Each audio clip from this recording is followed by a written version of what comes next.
بسم اللہ الرحمن الرحیم۔ السلام علیکم۔ ہمارے گھر میں آج سوگواری کا سماں تھا۔ ہم سب لوگ تقریباً رو ہی رہے تھے۔ سبھی کی آنکھیں لال تھیں مگر ظاہر کوئی بھی نہیں کر رہا تھا۔ دراصل میری بڑی بہن کو آج ہی طلاق ہوئی تھی۔ بڑی بہن کی شادی 2 سال پہلے ہوئی تھی اور اس مختصر سے دورانیے میں بے شمار لڑائیوں اور تکلیفوں کے بعد میری بہن بالآخر اپنے میکے آ بیٹھی۔ سسرال والوں نے طلاق دینے میں ایک پل بھی نہیں لگایا۔ میری ماں بیوہ خاتون تھیں۔ انہوں نے سوچا نہ تھا کہ بیٹی اتنی جلدی دہلیز پر آ بیٹھے گی۔ اب تو ہمارے لیے محلے میں تانے شکووں کا ایک جیسے انبار لگ گیا تھا۔ ہر شخص نے یہی پوچھنا تھا کہ کیا ہوا، بیٹی کو طلاق کیوں ہوئی، وجہ کیا بنی، جبکہ باجی کے آنے سے اب گھر میں راشن پانی کا مسئلہ بھی تو تھا۔ ان کے ساتھ ان کا 1 سال کا بچہ بھی تھا۔ بچوں کے دودھ وغیرہ کا خرچہ بھی کافی ہوتا ہے۔ ہم سب لوگ اپنے اپنے کمروں میں بیٹھے تھے، جبکہ باجی کو بھی بہت عجیب سا محسوس ہو رہا تھا کہ ان کے اپنے گھر آنے پر گھر والوں کے پاس کھانے وغیرہ کے بھی لالے پڑ چکے ہیں۔ تبھی ہمارے مرکزی گھر کے دروازے سے میرے تایا کی بیٹی اندر داخل ہوئی۔ وہ ہمیشہ خوش باش ہی رہا کرتی تھی۔ مجھے تو ازل سے ہی اس سے نفرت تھی۔ نہ جانے کیا بات تھی، شاید یہ شاہدہ کی خوبصورتی تھی جو مجھے اس سے نفرت کرنے پر مجبور کرتی، یا اس کی بلا کی خود اعتمادی۔ میں اسے بہرحال پسند نہیں کرتی تھی، لیکن آج جیسے ہی شاہدہ ہمارے گھر آئی، اس نے ہم سب کو پریشان دیکھا۔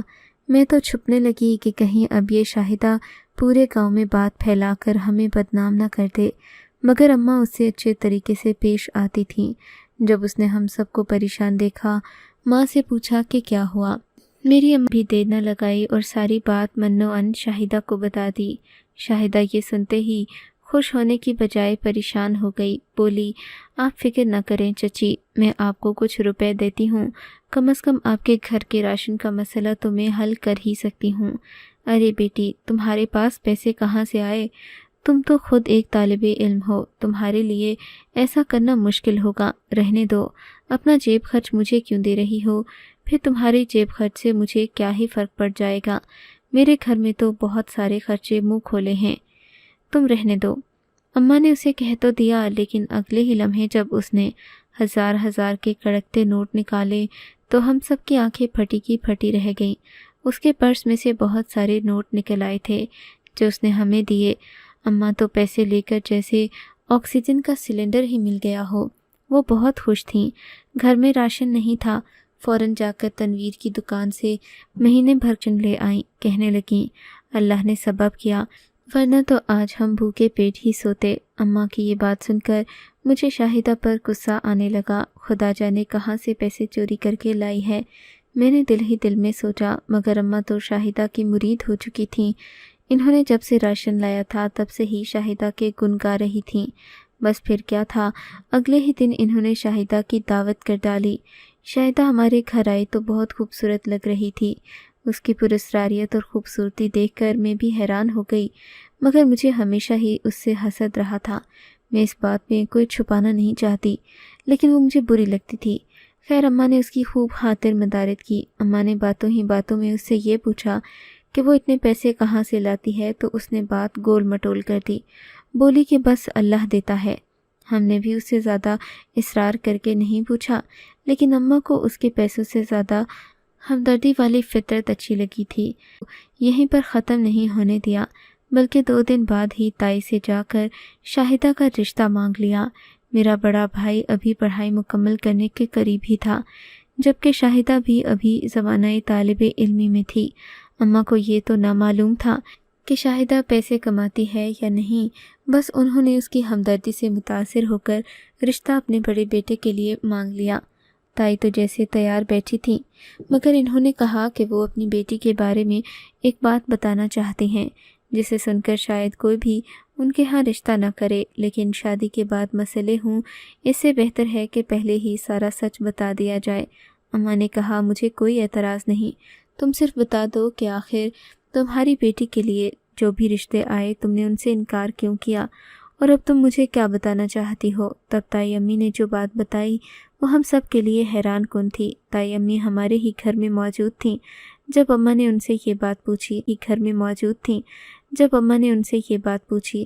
میں کچن میں کھڑی یہ بات سن رہی تھی، تبھی تائی جان نے بتایا کہ ان کی بیٹی پر کچھ جنات عاشق ہیں جو نہ صرف اسے روپے پیسے لا کر دیتے ہیں بلکہ سارے گھر کا کام بھی کرتے ہیں، مگر اس نے ہمیں سختی سے منع کیا ہے کہ میں یہ بات کسی کو نہ بتاؤں، کیونکہ لوگوں کے دل میں خواہ ہی لالچ آ جاتا ہے۔ بہرحال اس کے ساتھ ساتھ میری بیٹی کی کچھ حرکتیں ایسی بھی ہیں جس کی وجہ سے لوگ رشتہ لینے سے انکار کر دیتے ہیں۔ وہ کیا؟ اماں نے ڈرے ہوئے لہجے میں پوچھا تھا۔ بس بات یہ ہے کہ جب بھی جنات ہمارے گھر آتے ہیں میری بیٹی کو دورہ پڑ جاتا ہے۔ وہ سب سے کہتی ہے کہ تم لوگ گھر سے نکل جاؤ۔ ہم لوگوں کو بھی پہلے یہ بات عجیب لگتی تھی، مگر اب ہم اس کے عادی ہو گئے ہیں۔ جب ہم گھر سے نکلتے ہیں تو پھر واپسی پر سارے گھر کی صفائی ہوتی ہے، گھر شیشے کی طرح چمک رہا ہوتا ہے، اور اسی وجہ سے ہم اس بات پر اعتراض نہیں۔ بیٹی شاہدہ کے ساتھ جو جن ہیں انہوں نے آج تک کسی کو نقصان نہیں پہنچایا، ان کی وجہ سے سب کو صرف اور صرف فائدہ ہی ہوا ہے۔ میں تائی اماں کی بات سن کر دل ہی دل میں ہنسنے لگی۔ میری تائی بھی کتنی بیوقوف ہیں، ان کی بیٹی ان کو بیوقوف بنا رہی ہوگی، نہ جانے کس لڑکے سے پیسے لا کر گھر میں سب کو کھلاتی ہے اور گھر والوں کو کہتی ہے کہ اس کے ساتھ جنات ہیں۔ میں خوب سمجھتی ہوں کہ یہ کون سے جنات ہیں۔ میں نے تو اسی وقت سوچ لیا تھا کہ میں شاہدہ کی حقیقت سب پر آشکار کر کے رہوں گی، مگر یہ اتنا آسان نہیں تھا۔ پھر جب کہ اماں بھی شاہدہ کے رشتے کی کوششیں کر رہی تھیں، بالآخر کرتے کرتے اماں نے شاہدہ کی والدہ کو منوا ہی لیا، یعنی میری تائی بھی اب اس بات پر راضی ہو چکی تھی، کیونکہ ان کے خیال میں شاہدہ کا رشتہ اور کوئی نہیں لے سکتا تھا۔ یہ صرف اور صرف ہمارے گھر ہی بیاہ کر آ سکتی تھی، اور پھر اپنوں کی بات اور ہوتی ہے۔ اگر کل کو شاہدہ کو کوئی مسئلہ ہو بھی جائے تو ہم زیادہ واویلا نہیں کریں گے۔ شرط پر اماں نے جلد منگنی ہی کر دی، اور پھر اس کے ساتھ شادی بھی جلد ہو گئی۔ اب شاہدہ میری بھابھی بن کر ہمارے گھر آ گئی۔ میں جانتی تھی کہ شاہدہ کو میرا بڑا بھائی کس قدر پسند ہے۔ وہ یہ سارے ناٹک اس لیے کر رہی تھی کہ اماں اس کا رشتہ لے لیں، ورنہ اس کے پاس نہ ہی کوئی جنات تھے اور نہ ہی وہ اتنی پہنچی ہوئی تھی کہ جنات اسے پیسے دیتے اور اس کے کام کرتے۔ لیکن میں نہیں جانتی تھی کہ میرا یہ دعویٰ غلط بھی ثابت ہو سکتا ہے۔ میری بھابھی یعنی کہ شاہدہ نے گھر آتے ہی ہم سب کو حیران کر دیا۔ جب شادی کے دوسرے ہی دن اس نے میری خالہ کی بیٹیوں کو اچھے خاصے پیسے دیے جو ہمارے گھر صرف اور صرف عید کی سلامی پر آئی تھیں۔ شاہدہ کی شادی بھی عید کے تیسرے چوتھے دن ہوئی تھی، سو اس نے سب بچیوں کو عیدی دی تھی۔ شاہدہ کی کمائی کا کوئی ذریعہ نہ تھا، تائی لوگ بھی اتنے امیر نہ تھے، پھر شاہدہ یہ پیسے لاتی کہاں سے تھی؟ یہ ایک عجیب و غریب بات تھی۔ آج تک کوئی اس بات کی تہ میں پہنچ نہیں سکا تھا۔ خیر، ابھی تک شاہدہ ہمارے گھر میں مہمان تھی۔ میں اس دن کے انتظار میں تھی کہ کب اماں اپنی لاڈلی شاہدہ سے کہیں کہ کھیر بنا کر گھر کے کاموں کا آغاز کرو، اپنے گھر کو سنبھالو۔ تب شاہدہ کا سارا پول کھل جاتا۔ وہ جو گھر میں سب کو بیوقوف بناتی تھی کہ گھر کے کام جنات کرتے ہیں، اب یہاں آ کر اس کی یہ نوٹنکی نہیں چلے گی۔ مگر میرا خواب ہی رہ گیا۔ 10 دن کے بعد جب شاہدہ نے کھیر بنا کر گھر کے کاموں کا باقاعدہ آغاز کیا تو اس نے اماں کو صاف بتا دیا کہ وہ گھر کے اتنے سارے کام خود نہیں کر سکتی، اس کے جنات آئیں گے جو سارے گھر کا کام نپٹا دیں گے۔ یہ 2-3 گھنٹے کا عمل ہوگا، اس میں کسی کو بھی گھر میں رہنے کی اجازت نہیں ہوگی، سب لوگ چھت پر یا دوسرے گھر میں چلے جائیں گے۔ اسی دوران شاہدہ کے جنات آ کر گھر کا سارا کام کر دیں گے۔ اس بات پر مجھے بہت غصہ آیا۔ میں جانتی تھی کہ شاہدہ گھر کے کام خود ہی، لیکن خیر، جب ہم پیسے مانگیں گے اور اس کے پاس پیسے نہیں ہوں گے تب وہ کیا کہے گی کہ کون سے جنات تھے جو شادی سے پہلے تو پیسے دیتے تھے مگر اب وہ پیسے نہیں دیتے۔ اس بات پر میں نے سوچا کہ میں شاہدہ کو خوب بدنام کروں گی، مگر ابھی گھر میں یہ بات چیت نہیں ہوئی تھی، یعنی کسی نے شاہدہ سے پیسے نہیں مانگے تھے کیونکہ وہ پہلے ہی خالہ کی بیٹیوں کو اچھی خاصی رقم دے چکی تھی۔ خیر، وہ دن بھی آ گیا جب شام کے وقت شاہدہ امی کے پاس آئی اور بولی، چچی آپ سب لوگوں کو لے کر اوپر چھت پر چلی جائیں، مغرب کا وقت تو ہو گیا ہے۔ آپ تو جانتی ہیں کہ جنات اسی وقت گھر سے نکلتے ہیں، وہ یہاں آ ہی رہے ہوں گے۔ میرے لیے مشکل ہوگا کہ میں سب گھر والوں کے سامنے انہیں گھر میں صفائی کا حکم دوں۔ آپ لوگ گھر سے باہر چلے جائیں۔ امی نے اس بات پر ذرا بھی اعتراض نہیں کیا۔ اگر آپ بھی یہ بات سن رہے ہیں تو آپ کو عجیب ہی لگے گا، لیکن جب ایک بات بار بار ہوتی جائے تو پھر وہ انسان کو زیادہ بڑی نہیں لگتی۔ تب بھی اماں نے کہا کہ ٹھیک ہے، ہم لوگ اوپر چھت پر چلے جاتے ہیں، ویسے بھی گرمی کافی ہے، چھت پر ذرا گھٹن کا احساس کم ہوگا، تم گھر وغیرہ صاف کروا لو۔ میں امی کی عقل پر حیران تھی کہ انہیں ہو کیا گیا ہے۔ امی نے ہم سب کو بھی زبردستی گھر سے باہر نکالا اور میرے بھائی بھی گھر کے اوپر آ گئے۔ اب ہم لوگ چھت پر بیٹھے بھابھی کی کرامات کا انتظار کر رہے تھے۔ اماں نے سختی سے دروازے کو بند کر کے تالا لگا دیا اور بولی، خبردار کوئی اس وقت میں نیچے نہ جائے، ورنہ شاہدہ کے جنات کام کرنا چھوڑ دیں گے۔ جب ہمیں ایک چیز سے فائدہ مل ہی رہا ہے تو ہم کیوں کفران نعمت کریں؟ اماں کی بات پر مجھے بہت ہنسی آئی، مگر میں خاموش رہی۔ کفران نعمت کیا ہوتا ہے یہ تو آپ کو پتہ چلے گا، میں نے دل میں سوچا، اور شاہدہ تمہارا تو بھانڈا میں پھوڑ کر رہوں گی۔ یہ سوچ کر میں نے ٹھان لی کہ کل اماں کے ہاتھوں سے یہ چابی ضرور لوں گی اور تالا کھول کر اچانک نیچے جاؤں گی تاکہ شاہدہ کی حقیقت سب کے سامنے آ سکے۔ میں یہ تو نہیں جانتی تھی کہ شاہدہ کے پاس آخر ایسی کیا طاقت ہے جس سے وہ گھر 3 گھنٹوں میں صاف کر لیتی تھی، کیونکہ آج جیسے ہی ہم لوگ گھر کا دروازہ کھول کر نیچے آئے، پورا گھر شیشے کی طرح چمک رہا تھا۔ گھر کے پردے یہاں تک کہ کمبل تک دھلے ہوئے تھے۔ پہل تو مجھے بھی شاہدہ پر یقین نہیں آتا تھا، لیکن یہ سب دیکھ کر میری بھی حیرت میں اضافہ ہو گیا۔ یہ سب تو ہو گیا تھا، ہو سکتا ہے کہ شاہدہ کے پاس اس سب کے لیے کوئی خاص ٹیکنیک ہو، لیکن پھر پیسوں کی باری آئی تو شاہدہ نے امی جان کے ہاتھ میں نہایت عاجزی سے چند 1000 روپے رکھ دیے۔ چند 1000 تو دور کی بات، ہمارے گھر میں ان دنوں چند 100 بھی نہیں آتے تھے۔ امی ایسی بہو پر بہت شکر گزار تھیں، کیونکہ فی الحال ان کا بیٹا بھی کچھ نہیں کماتا تھا۔ یہ تو بہو کی مہربانی تھی کہ وہ ان کو پیسے کما کر دے رہی تھی، اور وہ پیسے بھی نہ جانے کس طرح آتے تھے، اس بارے میں کوئی کچھ نہیں جانتا تھا۔ سب نے اسی میں بہتری جانی کہ ہم لوگ خاموشی سے ان پیسوں کا استعمال کرتے رہیں اور کسی کو اس بارے میں نہ ہی پوچھیں نہ ہی بتائیں، ورنہ یہ کرامت ختم بھی ہو سکتی تھی۔ البتہ مجھے اس گھر میں کچھ مشکوک چیزیں نظر آ رہی تھیں، جیسے کہ میں غسل خانے میں گئی تو دیکھا وہاں ایک ٹوٹے ہوئے سگریٹ کا ٹکڑا پڑا تھا۔ جنات کب سے سگریٹ پینے لگے، میں نے دل میں سوچا۔ اس سگریٹ کے علاوہ گھر میں اور بھی چھوٹی موٹی ایسی چیزیں تھیں جس سے مجھے لگتا جیسے اس گھر میں واقعی کسی انسان کی آمد ہوئی ہو۔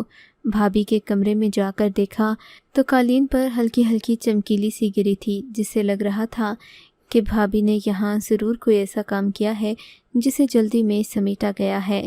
پھر میں نے شیشے کو غور سے دیکھا۔ بھابھی کے کمرے میں موجود شیشے پر ہلکے ہلکے لپسٹک کے نشان تھے۔ یہ ایک عجیب بات تھی، کیونکہ بھابھی میک اپ نہیں کرتی تھی، وہ نماز روئی، میک اپ سے تو وہ دور بھاگتی تھی۔ خیر، بہت ساری چیزوں کو نوٹ کرنے کے بعد میں نے فیصلہ کر لیا کہ بھابھی کا بھانڈا صحیح طریقے سے پھوڑنے کے لیے مجھے کوئی لمبی منصوبہ بندی کرنا پڑے گی۔ دن بھر سوچنے پر میں اس نتیجے پر پہنچی کہ اگر ہم اس وقت جب سب لوگ چھت پر ہوتے ہیں کسی ایسی مجبوری کے تحت نیچے کمرے میں آ جائیں کہ بھابھی کو سنبھلنے کا موقع نہ ملے، تو ایسے میں بھابھی کا بھانڈا سب کے سامنے پھوٹ سکتا ہے۔ ہم جب بھی چھت سے واپس آتے بھابھی کا حلیہ بدلا سا ہوتا، وہ بہت تر و تازہ سی لگ رہی ہوتی، چہرے سے خوشبوئیں پھوٹ رہی ہوتی۔ میں نے اس بات کو محسوس کیا تھا۔ باقی گھر والے تو بھابھی کے مرید ہی ہو گئے تھے، پیسوں نے ان کی آنکھیں بند کر دی تھیں۔ اگلے دن میں نے پڑوس میں جا کر ایک بچے کو 200 روپے دیے۔ یہ 200 روپے میں نے بھابھی سے ہی لیے تھے جو انہی کے خلاف استعمال کر رہی تھی۔ میں نے کہا کہ تم جیسے ہی رات کے 8 بجیں گے، یعنی مغرب کے بعد، میں تمہیں ایک اشارہ دوں گی، ہم سب لوگ چھت پر آ جائیں گے۔ تم کچھ ایسی آواز پیدا کرنا کہ لگے جیسے آس پاس بہت زیادہ فائرنگ ہو رہی ہے۔ وہ میری بات سمجھ گیا تھا، ویسے بھی شرارتی بچہ تھا، اس کی عمر 14-15 سال تھی، وہ ان حرکتوں کا ماہر تھا۔ ہمارے گھر کے لوگ تو ویسے ہی سادہ دل تھے، انہیں ان باتوں کا زیادہ علم نہیں تھا کہ چھت کے آس پاس کون ہے۔ ہم لوگ جس محلے میں رہتے تھے یہ محلہ بھی اجنبی تھا۔ میری دوستی بچوں سے آتے جاتے بات کرتے ہو جاتی تھی، ورنہ تو میری باقی بہنیں اور امی لوگ کبھی گھر سے باہر نہیں نکلے تھے، سبھی سادہ مزاج اور سادہ طبیعت کے مالک تھے۔ میں نے اس بچے کو جب 200 روپے دیے تو وہ خوش ہو گیا، بولا آپ فکر ہی نہ کریں، میں آپ کا کام اسی وقت کر دوں گا جب آپ کہیں گی۔ میں نے بچے کو مزید کچھ پیسے دیے اور کہا کہ تم جا کر اس چابی کی دوسری چابی بھی بنوا لاؤ تاکہ میں اس تالے کو کھول سکوں۔ بچہ خوش ہو کر بازار چلا گیا۔ میں پڑوس میں بیٹھ کر اس کا انتظار نہیں کر سکتی تھی، سو میں جلدی سے گھر آ گئی کہ کہیں کسی کو یہ پتہ نہ چل جائے، مگر میں یہ بھول گئی تھی کہ آتے آتے اسے چابی کہاں دینی ہے، کسے دینی ہے، یہ بھی بتانا تھا۔ اب میں باہر دوبارہ نہیں جا سکتی تھی کیونکہ سبھی بھائی گھر پر تھے۔ تھوڑی دیر کے بعد بچے نے دروازے پر دستک دی۔ میں نے دروازہ کھولا تو سامنے وہی کھڑا تھا۔ جلدی سے چابی لے لی اور خدا کا شکر کیا کہ کسی اور نے نہیں دیکھا۔ میں نے چابی چھپا کر رکھ دی۔ اب مجھے شام ہونے کا انتظار تھا، مگر بھابھی مجھے غور سے دیکھ رہی تھی۔ اس نے جیسے ہی یہ دیکھا کہ میں نے بچے سے بات چیت کی ہے، وہ خاموش ہو گئی۔ شام کو جب مغرب کا وقت ہوا، میں نے بھابھی سے کہا ہم سب اوپر جا رہے ہیں۔ بھابھی کہنے لگی اس کی کوئی ضرورت نہیں، تم لوگ رک جاؤ، جنات ہر جمعرات ہی کو آتے ہیں، وہ اس کے علاوہ میرے پاس نہیں آتے، پورے گھر کا کام وہ ایک بار کرتے ہیں، باقی کا کام ہمیں خود کرنا ہوگا۔ بھابھی کی چال میں سمجھ گئی تھی، میں جان گئی تھی کہ ضرور کوئی نہ کوئی بات ہے جس پر وہ پردہ ڈال رہی ہے اور ہمیں اس بارے میں بتا نہیں رہی۔ اگلا دن منگل کا تھا۔ شام کے وقت جب ہم سب لوگ بیٹھے اپنے اپنے کاموں میں مصروف تھے کہ بھابھی نے آ کر ہلہ مچا دیا، بولی کہ سب لوگ چھت پر چلے جاؤ، وہ لوگ آ رہے ہیں۔ ہم سب بھی حیران تھے، یہ کیا تماشا ہے؟ آپ نے تو جمعرات کا کہا تھا۔ ہاں میں نے کہا تھا، لیکن تم تو جانتی ہو کہ یہ آگ کی بنی مخلوق ہے، اس پر تو کوئی بھروسہ نہیں ہے، یہ جب چاہیں آ سکتے ہیں۔ بھابھی کی چالاکی میری ذہن میں بس چکی تھی۔ میں نے بھی کہا کوئی بات نہیں۔ ہم لوگ اوپر چلے گئے۔ اماں نے بھی دروازے کو تالا لگا دیا۔ چابی تو میرے پاس تھی، مگر دوسرا کام نہیں ہو سکتا تھا کیونکہ وہ بچہ تو اس بات کو بھول بھی گیا ہوگا۔ ویسے بھی بچے پیسے لے کر اکثر ہی باتوں سے منع کر دیتے ہیں۔ مگر میری خوش قسمتی، ہم لوگ جب چھت پر گئے تو میں نے دیکھا 2-3 بچے چھت پر کھیل رہے تھے۔ میں نے بچے کا نام بتا کر کہا کہ تم لوگ اسے بلا کر لاؤ۔ میرے گھر والے باقی باتوں میں مصروف تھے۔ میں نے اس بچے کو بلا کر ساری کہانی سمجھا دی کہ تم نے تھوڑی دیر بعد فائرنگ جیسی آواز نکالنی ہے۔ بچے کے پاس پہلے ہی ڈھیر سارے پٹاخے تھے جو اس نے شاید عید کے موقع پر لیے تھے۔ 5 منٹ نہیں گزرے تھے کہ اس نے پٹاخے پھوڑنا شروع کر دیے، جن میں سے زیادہ کا رخ ہماری طرف تھا۔ سچ پوچھئے اس لمحے مجھے بھی ڈر لگ گیا۔ میں نے اماں سے کہا اماں ہم دوسرے کمرے میں چلے جائیں گے یا پھر صحن میں رک جائیں گے، مگر اس وقت ہمارا نیچے جانا بہت ضروری ہے۔ اگر ہم لوگ چھت پر بیٹھے رہے، خدا نہ خواستہ کسی کے سر پر گولی لگ گئی تو ہم اپنی زندگی سے ہی بازی ہار بیٹھیں گے۔ اماں بھی ڈر گئیں۔ ہڑبڑی میں کسی کو سمجھ نہ آئی۔ جلدی سے تالا کھول کر ہم لوگ نیچے کی طرف بھاگے۔ سب سے پہلی نظر بھابھی کے کمرے میں پڑی، جہاں پر کچھ آدمی اور کچھ عورتیں اکٹھے ہوئے تھے۔ پہلے پہل تو سب کو لگا کہ یہ جنات ہی ہیں، مگر کوئی بھی اتنا بیوقوف نہیں ہوتا۔ اندر جھانک کر دیکھا تو یہ لوگ جیتے جاگتے انسان تھے اور بھابھی دلہن بنی بیڈ پر بیٹھی تھی۔ یہ سب کیا ہو رہا ہے؟ میں نے بھابھی سے اونچی آواز میں پوچھا۔ بھابھی نے اپنا سر جھکا لیا۔ اماں اور بھائی لوگ بھی اندر آ گئے تھے۔ میرا مقصد پورا ہو چکا تھا۔ میں بھابھی کو رنگے ہاتھوں پکڑنا چاہتی تھی۔ بھابھی سر جھکائے کھڑی تھی۔ اس سے پہلے کہ میرا بھائی غصہ کرتا اور وہ سب احسانات جو بھابھی نے ہم پر کیے تھے وہ گالیوں کی صورت میں ان پر برسا دیے جاتے، بھابھی نے خود ہی اپنی حقیقت بتا کر نہ صرف مجھے شرمندہ کر دیا بلکہ میرا حسد ہمیشہ کے لیے ان سے ختم ہو گیا۔ بھابھی نے بتایا کہ ان کی خوبصورتی کی وجہ سے کئی بار بہت سارے لوگوں نے ان سے رابطہ کیا کہ انہیں اپنے حسن کی بنا پر بہت سارا کام مل سکتا ہے، اور کام بھی ایسا تھا جس کے لیے انہیں کبھی بھی گھر سے باہر جانا نہ پڑتا۔ برقعے، نقاب، حجاب وغیرہ کی ماڈلنگ کے لیے انہیں ایک لمبے قد کی لڑکی چاہیے جس میں وہ نقاب پہن کر اور بھی زیادہ خوبصورت لگتی۔ بھابھی نقاب میں بہت خوبصورت لگتی تھی، اسی وجہ سے یہ کمپنی بھابھی سے ہفتے میں 3 یا 4 بار رابطہ کرتی، مگر چونکہ محلے والے گھر والے ان باتوں کو برا سمجھتے تھے، سو بھابھی نے اپنے بارے میں مشہور کر دیا کہ ان سے جنات ملنے آتے ہیں۔ یہ لوگ جب بھی آتے بھابھی کو ڈھیروں پیسے بھی دے جاتے کیونکہ بہت بڑی کمپنی تھی جو ان کے ساتھ کام کر رہی تھی۔ بھابھی کی اس بات پر ہم سب بہت حیران ہوئے تھے۔ شاید اگر کوئی اور بات ہوتی تو یہ لوگ غصہ کرتے، مگر بھابھی ایک صحیح کام کر رہی تھیں۔ انہوں نے ماڈلنگ میں بھی خود کو بہت زیادہ ظاہر نہیں کیا تھا، مگر بھابھی اگر یہ کام شروع کرنے کا کہتیں تو کوئی بھی نہ مانتا۔ البتہ جب کوئی کام شروع ہونے لگتا ہے سب لوگ اس کی تعریف کرتے ہیں کیونکہ وہ سب کے لیے فائدہ مند ہوتا ہے۔ آج بھی بھابھی ہمارے گھر کے سبھی خرچے سنبھال رہی ہیں، مگر بھائی بھی اپنا کاروبار شروع کر چکے ہیں۔ میں سوچتی ہوں کہ مجھے بھابھی کے خلاف بدنیتی کر کے کیا ملا، جبکہ وہ تو ہم سب کا بھلا ہی چاہ رہی تھی۔ لیکن آپ ہی بتائیے، میری جگہ آپ ہوتے جس کی جیب میں 1 روپیہ نہ ہوتا اور پھر سب گھر والے کسی اور کی تعریف کرتے، وہ بھی ایک ایسے شخص کی جو آپ کے گھر کا حصہ بھی نہ ہو، تو آپ کیا کرتے؟ آپ کو اگر یہ کہانی اچھی لگی ہے تو اس ویڈیو کو لائک کیجیے، اور اس طرح کی مزید کہانیاں سننے کے لیے ہمارے چینل کو ضرور سبسکرائب کیجیے۔ کہانی سننے کا شکریہ۔ آپ سے ملاقات ہوگی اگلی ویڈیو میں، تب تک کے لیے اللہ حافظ۔